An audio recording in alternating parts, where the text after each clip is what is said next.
ओम नमः शिवाय। नमस्ते आप सभी लोगों का ओम मंडली शिव शक्ति अवतार सेवा संस्थान में दिल से स्वागत है। हम लोगों के पास अनेक जानकारियां हैं, नॉलेज है, पर क्या हम अपने आप को जानते हैं? तो चलिए आज हम अपने आप को यथार्थ जानें। हम सब ये तो जानते हैं कि हम आत्माएं हैं, इस शरीर को छोड़कर जाना है, पर कहाँ जाना है, कैसे जाना है, ये मालूम नहीं है। आप देख रहे हैं कि इस शरीर से आत्मा कैसे अपने सूक्ष्म शरीर के साथ निकलती है।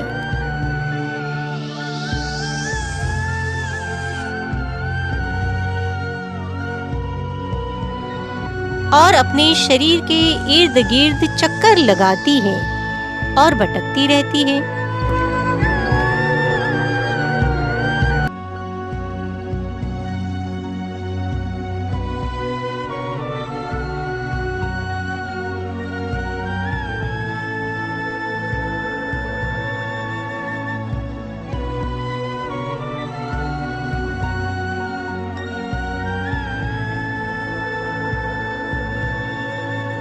कभी कहाँ तो कभी कहाँ अपनी अगली यात्रा वो सही रीति से तय नहीं कर पाती है, क्योंकि वो अपने बारे में भूल चुकी होती है, नहीं जानती। अज्ञानता के कारण ऐसे होता है। जब हमें अपने बारे में ज्ञान होता है तो भटकना बंद होता है, एक सही दिशा मिल जाती है, सही मंजिल मिल जाती है, जिससे हमारी यात्रा सुकून भरी होती है। हम सभी ऐसी सुकून भरी ही यात्रा करना चाहते हैं ना?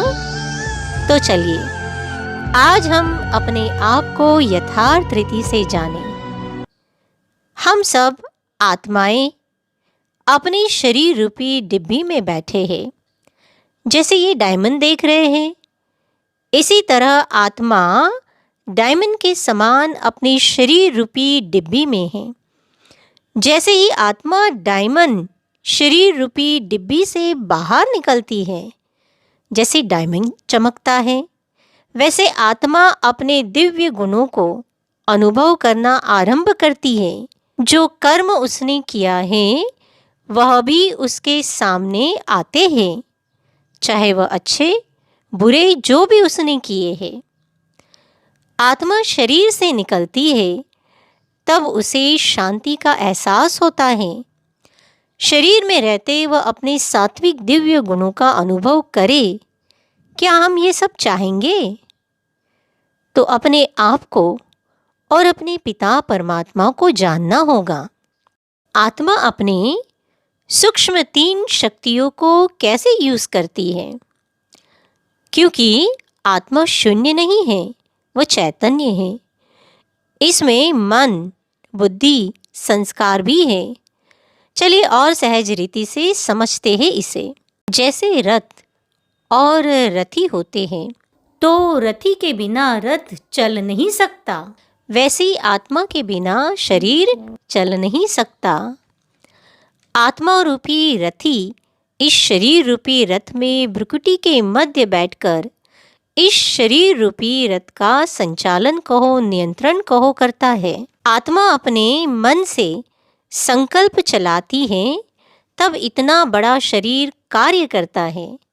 क्या मुर्दे से शरीर का कार्य ले सकते हैं क्या? नहीं ना।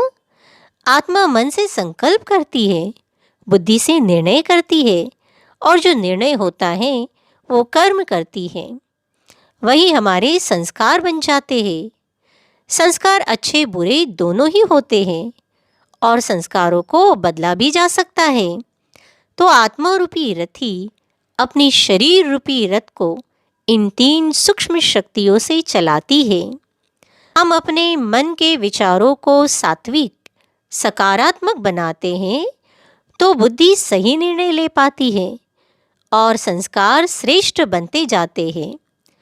आत्मा शरीर में रहते अपने नेचुरल सात्विक दिव्य गुणों का अनुभव करना आरंभ करती है, और ये सब संभव है स्वयं के और परमात्म ज्ञान से तो हम अपने पिता परमात्मा के बारे में सार में जान लेते हैं। देखिए, जैसे चित्र में बताया गया है कि मनुष्य का पिता मनुष्य है, इस बच्चे का बाप उसी के जैसा शरीरधारी है। तो हम सब कौन हैं? शरीर है या आत्मा? आत्मा न? तो हमारा पिता कैसे होगा? जैसी आत्मा निराकार पॉइंट ऑफ लाइट है, वैसे ही होगा न?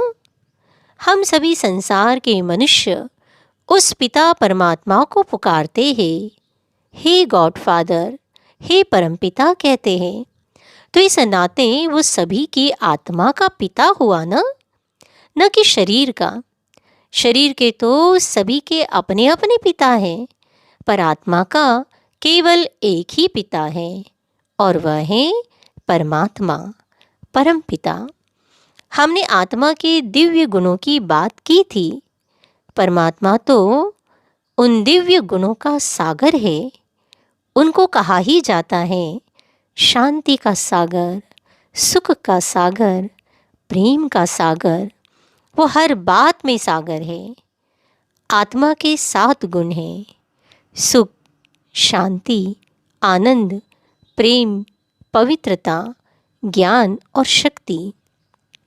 आत्मा को अपने पिता परमात्मा पर निश्चय होते ही वह उसे याद करने लगती है, और जैसे ही वो उसे याद करती है तब अपने पिता परमात्मा के प्रेम को, उसके सहयोग को अनुभव करती है।